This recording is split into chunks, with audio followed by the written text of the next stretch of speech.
ಮೊದಲನೇದಾಗಿ ಎಲ್ಲರ ಒಂದು ಪರವಾಗಿ ನಾನು ಅವರ ಪಾದ ಕಮಲಗಳಿಗೆ ನಮಸ್ಕರಿಸಿ, ಈಗ ಸುಮಾರು ನಾನು 5 ವರ್ಷಗಳಿಂದ ಈ ಜಾತ್ರಾ ಮಹೋತ್ಸವಕ್ಕೆ ಬರ್ತಾ ಇದ್ದೇನೆ.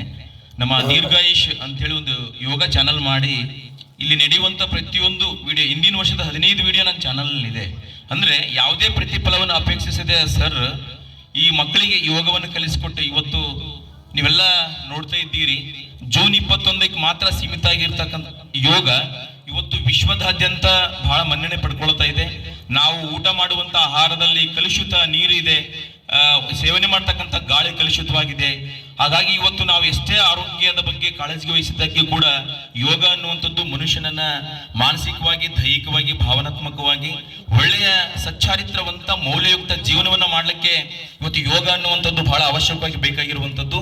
ಹಾಗಾಗಿ ಶಂಕರಯ್ಯ ಮಠದ ಸರ್, ನಾವು ಅವರು ಕೂಡ ವೃತ್ತಿಯಲ್ಲಿ ದೈಹಿಕ ಶಿಕ್ಷಣ ಶಿಕ್ಷಕರು, ಜೊತೆಗೆ ನಾನು MSc ಯೋಗ ಮಾಡಿ PhD ಅಭ್ಯಾಸ ಮಾಡ್ತಾ ಇದ್ದೇನೆ. ನಾನು ಕಳೆದ 30 ವರ್ಷಗಳಿಂದ ಈ ಸಮಾಜದಲ್ಲಿ ನಾನು ಕೂಡ ಯಾವುದೇ ಪ್ರತಿಫಲವನ್ನು ಅಪೇಕ್ಷಿಸದೆ ವಿಜಯನಗರ ಜಿಲ್ಲೆ ಮತ್ತು ಬಳ್ಳಾರಿ ಜಿಲ್ಲೆನಲ್ಲಿ ಯೋಗದ ತರಬೇತಿದಾರನಾಗಿ ಪತಂಜಲಿ, ಹಿಂದಿನ ವರ್ಷ ಪತಂಜಲಿ ಸಮಿತಿಯವರು ಕೂಡ ಹಿರಿಯರ ಹಕ್ಕವರು ಚಂದ್ರ ನಮಸ್ಕಾರ ಮಾಡಿದ್ರು. ಇವತ್ತು ಯೋಗ ಅನ್ನುವಂಥದ್ದು 8ನೇ ವರ್ಷದಿಂದ ಹಿಡಿದು 80 ವರ್ಷದವರು ಎಲ್ಲರೂ ಮಾಡಬಹುದು. ಆದ್ರೆ ಇವತ್ತು ನಾವೇನ್ ತಿಳ್ಕೊಂಡ್ಬಿಟ್ಟೀವಿ, ಮಕ್ಕಳೇನು ಬೆಂಡಿಂಗ್ ಮಾಡಿದ್ರಲ್ಲ, ಇದು ನಿರಂತರವಾಗಿ ನಾವು ಮಾಡ್ತಾ ಹೋದಂತೆಲ್ಲ ಬಾಡಿ ಬೆಂಡ್ ಆಗಿ ನಮ್ಮಲ್ಲಿರ್ತಕ್ಕಂಥ ಜಾಯಿಂಟ್ಸ್ ಅಂಡ್ ಮಸಲ್ಸ್ ಬಹಳ ಗಟ್ಟಿ ಆಗುತ್ತೆ. ಆದ್ರೆ ಇವತ್ತು ನಾವೆಲ್ಲರೂ ಕೂಡ ವಯಸ್ಕರು ಮಾಡಬೇಕಾಗಿದ್ದು ಪ್ರಾಣಾಯಾಮಗಳನ್ನ ಮತ್ತು ಅವುಗಳನ್ನೆಲ್ಲ ಕ್ಲೆನ್ಸಿಂಗ್ ಪ್ರೊಸೆಸ್ ಮಾಡ್ತಾ ಹೋದಂತೆಲ್ಲ ನಮ್ಮ ಲಂಗ್ಸು ಬಹಳ ಆರೋಗ್ಯವಾಗಿರ್ತದೆ. ಅವಾಗ ನೀವು ಯಾವುದೇ ಸಣ್ಣ ಪುಟ್ಟ ಕಾಯಿಲೆಗಳಿಂದ ದೂರ ಇರಬಹುದು. ಹಾಗಾಗಿ ನೀವು ನೋಡಿದಂತಹ ಯೋಗ ಕೇವಲ ಸ್ಪರ್ಧೆಗಳಿಗಾಗಿ ಅಲ್ಲ, ಯೋಗ ಆಧ್ಯಾತ್ಮವನ್ನ ಬೆಳೆಸಲಿಕ್ಕಿದೆ, ಯೋಗ ಆರೋಗ್ಯವನ್ನು ವೃದ್ಧಿ ಮಾಡಲಿಕ್ಕಿದೆ, ಯೋಗ ಸ್ಪರ್ಧಾತ್ಮಕವಾಗಿದೆ. ಯೋಗ ಮಕ್ಕಳ ಮಾನಸಿಕ ಚಂಚಲತೆಯನ್ನು ದೂರ ಮಾಡಿ ಒಳ್ಳೆಯ ಮಾನಸಿಕ ಶಕ್ತಿಯನ್ನು ಕೊಡ್ಲಿಕ್ಕಿದೆ. ಯೋಗ ಮಾಡ್ತಕ್ಕಂಥ ಎಲ್ಲ ಮಕ್ಕಳು ಒಳ್ಳೆ ಟ್ಯಾಲೆಂಟ್ ಆಗಿ ಬೆಳೀತಾರೆ. ಉದಾಹರಣೆಗೆ ಇವತ್ತು ನಾನು ಹಳ್ಳಿಯಲ್ಲಿ ಬೆಳೆದಂತ ಒಬ್ಬ ಸಾಮಾನ್ಯ ಬಡ ರೈತನ ಮಗ, ನಾನು ಸಗಣಿಯಂದು ಕಾಲೇಜಿಗೆ ಹೋಗಿದ್ದೆ, ಸಗಣಿಯಂದು ಶಾಲೆಗೆ ಹೋಗಿದ್ದೆ. ಅಂತ ವ್ಯಕ್ತಿಗೆ ಯೋಗ ಕಲ್ತ ಮೇಲೆ ನಾನು ಯೂನಿವರ್ಸಿಟಿ ಫಸ್ಟ್ ರ್ಯಾಂಕ್ ತೆಗೆದುಕೊಂಡೆ. ಅದಕ್ಕೆ ಕಾರಣನ ಯೋಗ ಮಾಡಿದಕ್ಕೆ ಆಯ್ತು. ನಾನು BPEd ಮಾಡಿದಂತ ಯೂನಿವರ್ಸಿಟಿಗೆ ರ್ಯಾಂಕ್ ತಗೊಂಡು CET ಬರೆದಂದ್ರೆ ಇಂದಿನ ವರ್ಷದಲ್ಲಿ ನಾನು ಗೌರ್ಮೆಂಟ್ ಅಪಾಯಿಂಟ್ ಆಯ್ತು. ಈಗ ಕಳೆದ 14 ವರ್ಷಗಳಿಂದ ಈಗ ಸರ್ಕಾರಿ ನೌಕರಿಯಲ್ಲಿ ಮಾಡ್ತಾ ಸರ್, ನಾವು ಒಂದೇ ವೇದಿಕೆಯಲ್ಲಿ ಹಿಂದಿನ ವರ್ಷ ಶಿವಮೊಗ್ಗದಲ್ಲಿ ನಡೆದಂತ ಸರ್ಕಾರಿ ನೌಕರರ ಒಂದು ಯೋಗದಲ್ಲಿ ನಾವು ಸ್ಪರ್ಧೆಯನ್ನು ಮಾಡಿದ್ವಿ. ಹಾಗಾಗಿ ಪರಮ ಪೂಜ್ಯರ ಒಂದು ಆಶೀರ್ವಾದದಿಂದ ಇವತ್ತು ಸರ್ ಒಳ್ಳೆಯ ಒಂದು ಆರೋಗ್ಯದ ಸಂದೇಶವನ್ನ, ಇವತ್ತು ಜಾತ್ರಾ ಮಹೋತ್ಸವ ಇದು ಒಂದು ಆರೋಗ್ಯಯುಕ್ತ ಯೋಗ ಮಹೋತ್ಸವ ಅಂತೇಳಿ 126ನೇ ಒಂದು ಜಾತ್ರಾ ಮಹೋತ್ಸವದಲ್ಲಿ ಅದ್ದೂರಿಯಾಗಿರ್ತಕ್ಕಂಥ ಕಾರ್ಯಕ್ರಮ ಬಂದಿದೆ. ಇದು ಕೇವಲ ಮನರಂಜನೆಗಾಗಿ ಅಲ್ಲ, ಯೋಗ ಅನ್ನುವಂಥದ್ದು ಆರೋಗ್ಯದ ಸಂದೇಶವನ್ನ ಇಡೀ ಸಮಾಜಕ್ಕೆ ಸಾರುವಂತಹ ಒಂದು ಕಲೆ ಅನ್ನುವಂತಹ ಮಾತಿನೊಂದಿಗೆ ಇವತ್ತು ಎಲ್ಲ ಸರ್ ಬಹಳ ನಾನು ಅಪ್ರಿಷಿಯೇಷನ್ ಮಾಡ್ತೀನಿ. ಅವರು ಯಾವುದೇ ನಿಸ್ವಾರ್ಥ ಭಾವನೆಯಿಂದ ಕಲಿಸ್ತಾ ಇದ್ದಾರೆ. ನಮ್ಮ ಜೋರಾಗಿ ಹಳೆ ರೀತಿ ಹೊಸ ರೀತಿ ಎಲ್ಲ ಜನರು ಅವರಿಗೆ ಅಭಿನಂದಿಸ್ರಿ. ಇಂತಹ ಶಿಕ್ಷಕರನ್ನ ಪಡೆದಂತಹ ನೀವೇ ಧನ್ಯರು. ನಾನು ನಮ್ಮ ಭಾಗದಲ್ಲಿ ನೋಡ್ತೀನಿ, ಈ ಭಾಗದಲ್ಲಿ ನೋಡ್ತೀನಿ. ಹಾಗಾಗಿ ಅಜ್ಜರು ಇದಕ್ಕೆ ಅವಕಾಶ ಮಾಡಿ ಕೊಟ್ಟಾರಲ್ಲ, ಎಲ್ಲಾ ಜಾತ್ರೆ ನೋಡ್ತೀನಿ. ಆ ವಿಶೇಷವಾಗಿ ನಾನು ನೋಡಿದಂತ ಒಂದು ಈಗ ಗುದ್ದಲೇಶ್ವರ ಸ್ವಾಮಿ ಜಾತ್ರೆ ಸುಮಾರು 5-6 ವರ್ಷದಿಂದ ಇಲ್ಲಿ ಅಂಕಲಕೋಟಿ ರಾಜಪ್ಪ ಇದಾರಲ್ಲ ನಮ್ಮ ಮಾವರವರು, ಅವ್ರ ಮನೆಗೆ ಬಂದಾಗ ಇಲ್ಲಿ ಅಜ್ಜರ ಮಠದಾಗ ಬಂದು ನಾನು ಈ ಕಾರ್ಯಕ್ರಮದ ಭಾಗವಹಿಸಿದ ಬಹಳ ಖುಷಿ ಅನಿಸ್ತದೆ.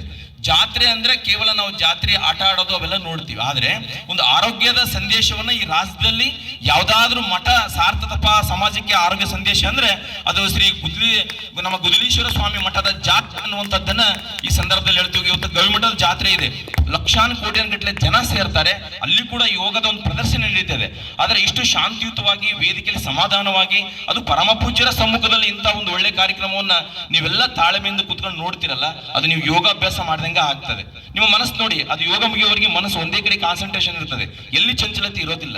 ಇದು ಜೀವನದ ಪ್ರತಿಯೊಂದು ಹಂತದಲ್ಲಿ ಇರಬೇಕು. ಮನುಷ್ಯ ಎಷ್ಟು ಮನಃಶಾಂತಿಯಿಂದ ಇರ್ತಾನೆ ಅಷ್ಟು ರೋಗಗಳು ದೂರ ಆಗ್ತವೆ.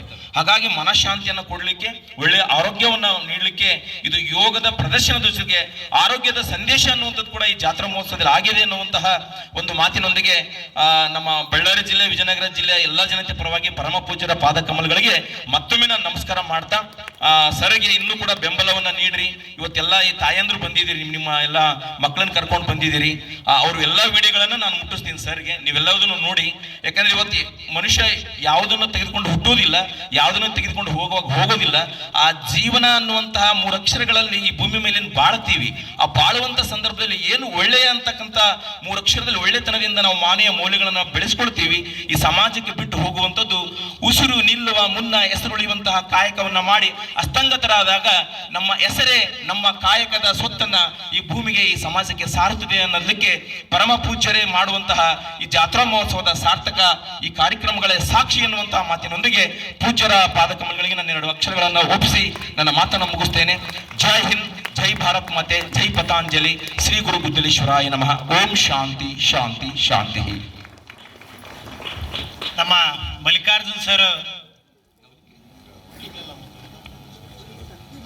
ನವಲಿ ಕ್ರಿಯೆಗಳನ್ನ ಷಟ್ಕ್ರಿಯೆಗಳನ್ನ ಅತಿ ಅದ್ಭುತವಾಗಿ ಮಾಡ್ತಾ ಇದಾರ.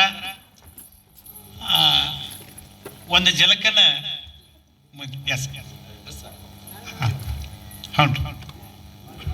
ನಾಳೆ ದಿನ ಅವರು ಮಾಡ್ತಕ್ಕಂಥ ಒಂದು ಕ್ರಿಯೆಗಳು ಅದ್ಭುತ ಯೋಗ ಭಂಗಿಗಳು ಸಹಿತ ಸರ್ ಮಾಡ್ತಾ ಇದಾರ. ತಾವೆಲ್ಲ ಬಂದು ಆ ಒಂದು ನವಲಿ ಕ್ರಿಯೆಗಳು ಯೋಗ ಆಸನ ಮತ್ತು ಪ್ರಾಣಾಯಾಮಗಳಕ್ಕಿಂತನೂ ಹೆಚ್ಚಿನ ಒಂದು ಶುದ್ಧಿಯನ್ನು ಮಾಡ್ತಕ್ಕಂಥ ಆ ಕ್ರಿಯೆಗಳು, ನವಲಿ ಕ್ರಿಯೆ ಇರ್ಬೋದು, ವಸ್ತ್ರದವತಿ ಇರ್ಬೋದು, ವಾಮನ ದವತಿ ಇರ್ಬೋದು, ಜಲನೀತಿ ಇರ್ಬೋದು, ಕಪಾಲ್ಭಾತಿ, ಇವೆಲ್ಲ ಕ್ರಿಯೆಗಳಲ್ಲಿ ಬರ್ತಾವ. ಅಂತ ಕ್ರಿಯೆಗಳನ್ನ ತಮ್ಮ ಮುಂದೆ ಮಾಡ್ತಕ್ಕಂಥ ಒಂದು ಅನಿರೀಕ್ಷಿತವಾಗಿ ಅಂತ ಯೋಗ ಪಟುಗಳು, ಯೋಗಾರ್ಥಿಗಳು ಬಳ್ಳಾರಿಯಲ್ಲಿ ಅಷ್ಟೇ ಅಲ್ಲ ನಮಗೂ ಸಹಿತ ಸ್ವಲ್ಪ ಮುಟ್ಲಿ ಅಂತಕ್ಕಂಥ ಮಾತನ್ನ ಸರ್ಗೆ ಹೇಳ್ತಾ ಈ ಒಂದು ಕಾರ್ಯಕ್ರಮವನ್ನ ಇಲ್ಲಿಗೆ ನಾವು ಮುಕ್ತಾಯಗೊಳಿಸ್ತಿದ್ದೇವೆ. ಅಜ್ಜನವರು ಅಪ್ಪಣೆ ಆಗಲಿ ಅಂತ. ಇದುವರೆಗೂ ಕೂಡ ಅದ್ಭುತವಾಗಿ